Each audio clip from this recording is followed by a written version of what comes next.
Meus queridos irmãos, a graça e a paz do nosso Senhor e Salvador Jesus Cristo. Neste momento estamos aqui para falar dessa obra maravilhosa, Arminianismo, a mecânica da salvação, uma exposição histórica, doutrinária e exegética sobre a graça de Deus e a responsabilidade humana, de Silas Daniel. Então você que não é inscrito no canal, se inscreva, deixe o seu like, seu joinha, compartilhe este vídeo para que mais pessoas possam ser alcançadas e assim podemos alcançar o número máximo de pessoas e que eles possam também conhecer a verdade que há na palavra de Deus. Então vamos para o vídeo, roda a vinheta.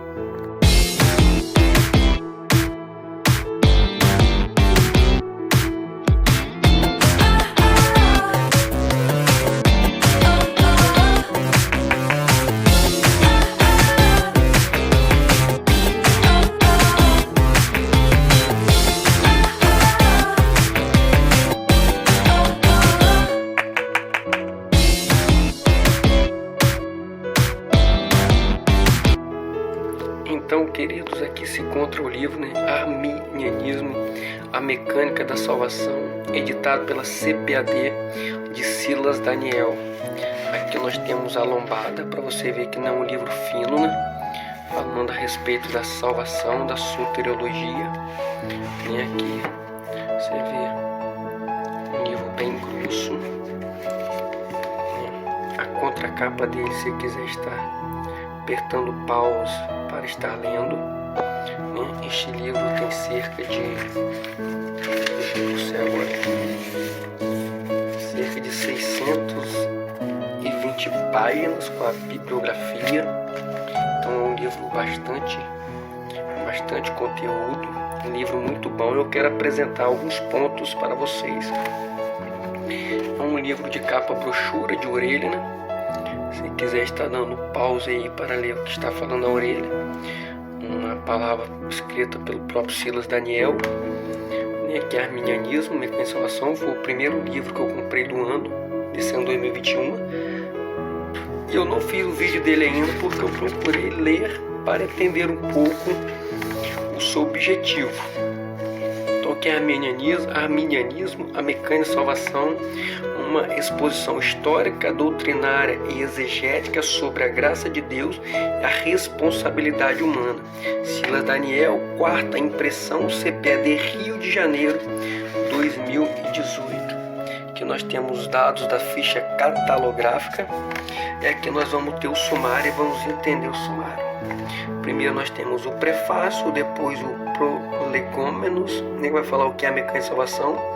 Nós temos história, fala a mecânica da salvação na patrística pré-Agostinho, a mecânica da salvação em Agostinho antes e depois do debate com Pelágio, a mecânica da salvação pós-Agostinho e na Alta Idade Média, a mecânica da salvação na Baixa Idade Média, a mecânica da salvação no Lutero Jovem e Velho em Felipe Melanchthon e no luteranismo posterior. Nós temos os arminianos, os primórdios da Reforma e sua influência sobre a geração arminiana do século XVII. Nós vamos ter os embates ainda no século XVI entre protestantes, monergistas e sinergistas. Nós vamos ter Armínio, os remonstrantes e o vergonhoso sínodo de Dort. Nós vamos ter Wesley, a vitória arminiana e o legado arminianismo para a formação cultural e política do Ocidente. Então aqui nós vamos ter a história a respeito desse conteúdo, o que os pais apostólicos, que os primeiros homens de Deus pensavam. Aqui nós vamos ter a teologia propriamente dita, o pecado original, a depravação total, a graça preveniente, o livre-arbítrio, a presciência, a soberania de Deus, eleição condicional e predestinação, expiação ilimitada ou universal qualificada. É bastante conteúdo. Aqui nós temos segurança em Cristo, tendências decorrentes de uma má compreensão da mecânica da salvação, a popularização do semi-pelagianismo, ausência de ensino arminiano. E aqui nós vamos ter a exegese do livro de Romanos, capítulo 9, do 6 ao 29. Nós vamos ter Efésios, capítulo 1, versículo 11, Isaías 45, verso 7, Provérbios, capítulo 16, verso 4, Mateus, capítulo 11, do verso 20 ao 24, Atos, capítulo 3, versículo 48, nós vamos ter Marcos, capítulo 4, verso 10 ao 12, Mateus, capítulo 11, versículo 25 e João, capítulo 12, verso 37 ao 40. João, capítulo 6, verso 37 ao 46 e o capítulo 10, verso 26 ao 29, uma bibliografia. Então, é bastante conteúdo para você que é arminiano. Você precisa ter esta obra, é de suma importância naquilo que nós defendemos como arminiano, na doutrina da salvação, da segurança em Cristo. Aqui vai falar se o homem pode cair da graça de Deus ou não, se o homem tem livre-arbítrio ou não. Então é muito importante esta obra. Um prefácio, né? O Prolegômenos vai dizer o que é a mecânica da salvação, né? Vai tratar a respeito, né? A respeito disso. Você pode ver que é bastante conteúdo, uma letra muito boa para se estar lendo, né? Nós então estamos no Prolegômenos, né? Deixa eu tirar um pouco aqui. Agora nós entrando na história, né? Que vai tratar a mecânica da salvação na patrística pré-agostinho, né? Você vê como que é bastante conteúdo, com a posição dos pais da igreja antes de Agostinho, né? Tentativas absurdas de lutar contra a eloquência dos dados históricos. É bastante conteúdo mesmo. Você vai se deliciar nessa obra, com certeza, você que é arminiano. Declarações dos pais pré-agostinho ou coevos dele sobre livre-arbítrio, expiação e graça resistível e eleição.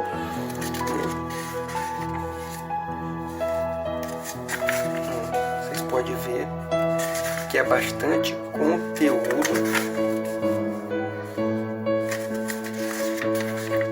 Aqui nós vamos ter a graça preveniente na patrística pré-agostinho. A graça preveniente se refere à graça preparatória, né? Isso aí diverge muito dos nossos irmãos reformados, né? Contemporâneo de Agostinho que esposaram a graça preveniente. Aqui nós vamos ter uma nota, né, bibliográfica. Pode ver que não é pouca nota, para vocês terem ideia, a respeito dessa primeira parte. Aqui nós temos a mecânica da salvação em Agostinho antes e depois do debate com Pelágio. Aí aqui vai ser a mecânica da salvação no Agostinho jovem, a mecânica da salvação no Agostinho velho, né? Eu marquei aqui, vocês têm ideia, ó. Para Agostinho, após ler Cipriano e Ambrósio, ficara definitivamente claro que a fé só seria possível se fosse precedida por uma ação preparatória da graça de Deus no coração do homem durante a pregação do Evangelho. Né? Vocês têm uma base. Aqui nós temos Pelágio da Bretanha, um reformador moral bem intencionado que caiu em grave heresia, que vai falar a respeito das heresias de Pelágio, os famosos pelagianos. O conflito entre Agostinho Velho e seus colegas antipelagianos por causa de sua inédita soteriologia. Então é bastante conteúdo. Pequenas diferenças entre a mecânica da salvação de Agostinho e a de Calvino.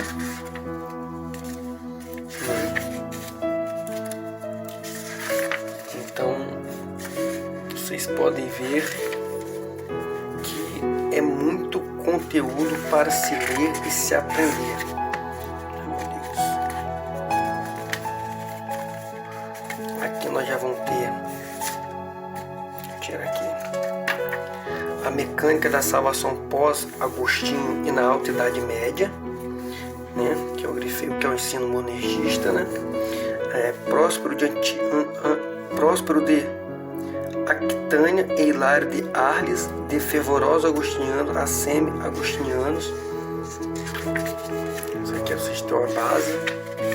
Os sínodos de Arles, Leão e Orange. E aqui, que eu grifei, nos sínodos de Arles e Leão são condenados os sínodos da expiação limitada, da inexistência de livre-arbítrio, da graça irresistível, da predestinação incondicional e dupla e da impossibilidade de um crente salvo cair da graça. Então vocês podem ver que esse livro, queridos, é um livro que você tendo uma teologia sistemática, algumas questões que lá aborda de forma resumida, aqui vai te abrir todo o leque, todo o conteúdo. Mecânica da salvação na Alta Idade Média é só a respeito da salvação desde os primeiros irmãos em Cristo Jesus. Gottschalk, eu acho que é isso, os concílios de Kirse e Valência. Então aqui já passamos 4 aqui, ó. A mecânica da salvação na Baixa Idade Média. As duas fases distintas de agostinianismo rígido reacionário no final da Idade Média. Aqui nós vamos ter os principais nomes entre os agostinianos moderados da Baixa Idade Média, né? É muito conteúdo. A primeira reação de linha agostiniana rígida aos desvios da Baixa Idade Média. Então você vai se aprender e se deliciar muito. Conteúdo, a mecânica da salvação em Tomás de Aquino, interessante. Vou dar uma adiantada aqui. Vou ler bastante conteúdo. É muito conteúdo. A mudança paulatina da mecânica da salvação do Lutero jovem para o Lutero velho. Aqui nós vamos entrar a formação do caráter do pensamento de Calvino e seu contexto político em Genebra, né? É muito conteúdo. Vai se inscrevendo, querido, no canal, deixa o seu like, compartilha este vídeo que eu creio que vai abençoar a vida de mais pessoas. Calvino ataca Melanchthon, né? A repercussão das divergências além das plagas alemã e suíça. A vantagem desse livro é que mostra que antes mesmo de Arminio e Calvino as doutrinas já existiam, né? Isso é interessante. Vermigli e Sanche em Estrasburgo, Bibliander versus Vermigli e a capitulação de Zurique. Aqui na história vai falar que muitos desses debates ou calúnias eram meios de disputa política em vez de religiosa. Ensina muito, né? Que os calorosos embates entre Marpech e Sanche em Estrasburgo, os embates entre luteranos e calvinistas sobre a mecânica de salvação após a fórmula de concórdia e assim por diante. Aqui nós temos Armínio, os remonstrantes, o vergonhoso sino de Dort, o famoso sínodo de Dort, que muitos já ouviram falar, vocês podem ver. Então tem muito conteúdo. Deixa eu adiantar aqui. Aqui eu vou falar Wesley, a vitória arminiana, o legado do arminianismo para a formação cultural e política do Ocidente. Então vocês podem ver bastante conteúdo. Topde versus Wesley, a resposta de John Flatt ao ataque calvinista subsequente a Wesley. É muito conteúdo. Os efeitos posteriores desse debate no mundo protestante. Aqui que eu grifei, ó. Os pentecostais são o maior grupo evangélico do mundo que mais cresce, o que garante que o arminianismo permanecerá por muito tempo como a principal corrente protestante. Como o avanço do arminianismo afetou a própria doutrina calvinista. Então, querido, é um livro que sempre vai em debate ao monergismo, né? Aqui chegamos na teologia, né? O pecado original, ó, entendendo a essência da doutrina bíblica, pecado original. Aqui sobre a depravação total. Aí aqui vai trazer as teorias, teoria realista, né? Olha só. Olha o tanto de teoria. Teoria federal. Eu tenho uma sistemática aqui que essas teorias são bem resumidas, dá nem uma página. Aí você pega um livro desse aqui e você tem todo o conceito detalhado, onde ensina muito a teoria da imputação mediada, teoria arminiano-wesleyana ou federalista wesleyana, né? Teoria da depravação apropriada voluntariamente, a famosa TDAV. Então é muito conteúdo, a teoria integrada. Estou adiantando aqui que se nós ficar passando conteúdo por conteúdo, vai dar mais 1 hora de vídeo, né? Os arminianos, o pecado original, sobre a salvação dos infantes, a posição arminiana, sobre a salvação das crianças. Ó. Esses pecados, porém, só podem ser imputados no estado de consciência. Portanto, a criança que morre ainda no estado de inocência, sem ter chegado ao estado pleno de consciência, é uma pessoa inimputável, pois, além de não herdar a culpa de Adão mesmo nascendo com uma tendência para o pecado, por não ter consciência ainda do pecado, não há culpa ainda sobre si. Ao morrer no estado de inocência, essa criança vai para o céu. Isso aqui é a posição, né, arminiana. Mais nota, aqui a depravação total, né? Deus criou o ser humano reto, a sua imagem e semelhança, mas o pecado maculou a imagem de Deus nele, a queda de Adão. Em que sentido a imagem de Deus em nós foi danificada? Muito interessante essa parte, eu mastiguei bem essa parte, a imagem danificada. Importante adiantar mais aqui. A graça preveniente, né? O que é, qual o seu meio de agir, vai trabalhar conceituando que é a graça preveniente. Por graça, custa aqui, ó. Por graça tende-se o favor divino, do qual não somos merecedores. O uso do termo preveniente ou precedente, atrelado ao vocábulo graça, é apenas para deixar claro que estamos falando de uma ação divina que antecede a conversão. Tem pessoas que não acreditam na graça preveniente, mas cada um sua posição, livre-arbítrio, né? Um arbítrio liberto, né? Então vamos para mais conteúdo. Deixa eu dar um salto aqui. O livre-arbítrio. Deixa eu botar aqui. O livre-arbítrio, a presciência e a soberania de Deus, né? A eternidade e a transcendência divinas implicam uma onisciência que independe de predestinação. Como vocês verem, a própria cosmologia moderna indica que uma presciência divina dependeria de predeterminação.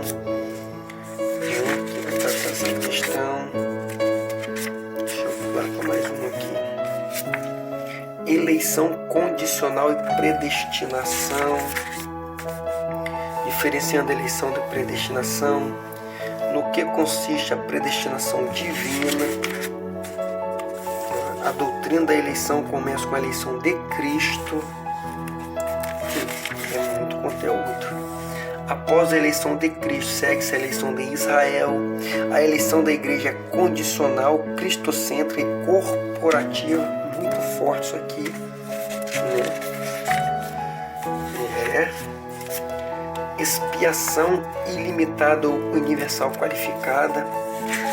Aqui fala se a expiação é limitada ou ilimitada, né? Sobre o vocábulo mundo. Porque Deus amou o mundo de tal maneira que deu o seu Filho unigênito, né? A natureza da expiação. Aqui o resgate não foi pago a Satanás, aquela teoria, né, que diz que o resgate foi pago para Satanás, mas na verdade a Deus. Então é uma obra muito interessante, eu creio que vocês irão gostar muito. Segurança em Cristo. É possível um apostata voltar à fé e ser salvo? Aqui trata dessa questão. A segurança em Cristo é afirmada claramente nas Escrituras.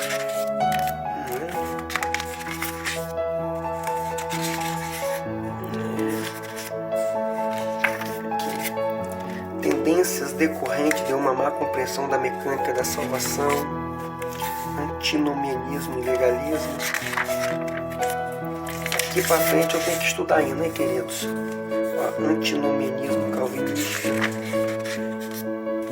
Diferenças sutis de ênfase entre arminianos e calvinistas quanto às boas obras na vida do cristão e suas implicações. Aqui já entra a popularização do semi-pelagianismo, ausência do ensino arminiano,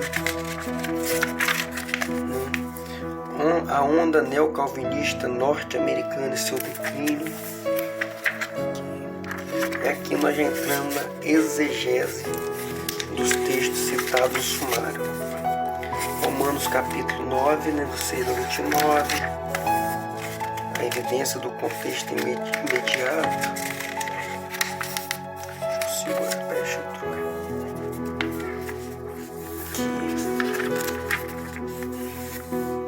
A evidência do contexto imediato.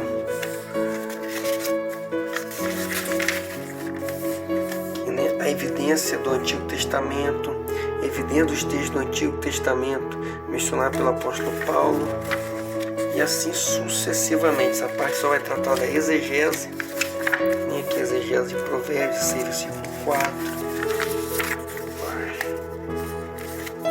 Então, querido, é isso que chegamos ao final do livro. Aqui é a bibliografia, né? Aqui fala sobre o autor, né? Que Daniel é pastor da Assembleia de Deus, conferencista e jornalista, autor do livro História da Convenção Geral da Assembleia de Deus no Brasil, Abacuque, A Vitória da Fé em Meio ao Caos, A História dos Hinos que Amamos e A Sedução das Novas Teologias, dentre outros. Todos os títulos pela CPAD, a contracapa, e aqui está esse delicioso material. Então, que você possa gostar desse vídeo, compartilhe com os teus grupos de ministério, de igreja, e que Deus possa abençoar cada um em nome de Jesus. Amém.